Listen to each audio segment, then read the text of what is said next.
изпита коефициентот на ефикасност на сончев колектор. Кај било кој уред, коефициентот на ефикасност се пресметува како однос помеѓу корисната излезна мощност и влезната мощност. Самиот колекторски систем се состои од сончев колектор во кој циркулира дестилирана вода со помош на пумпа. Водата поминува низ топлинскиот изменувач кој што е поставен во резервоар со околу 5 литри вода која треба да се загрее до определена температура. Постојано вршиме отчитување на температурите и тоа на водата во колекторот и на водата во резервоарот, исто така и на амбиенталната температура, а тие може да се отчитаат на овој дисплей тука.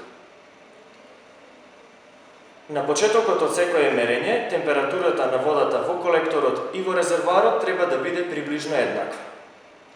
Кога тоа ќе се постигне, се уклучува рефлекторот кој се наоѓа на расстојание 45 см од сончевиот колектор и треба да го симулира сончевото зрачење.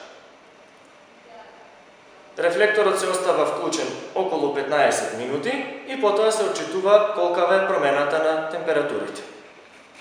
Постапката се повторува два пати, при што за второто мерење почетната температура на водата во резервоарот и во колекторот треба да биде поголема, односно околу 25 до 30 степени Целзиусови. Целта на вежбата е да се види како ќе се промени коефициентот на ефикасност на овој систем при различни почетни температури.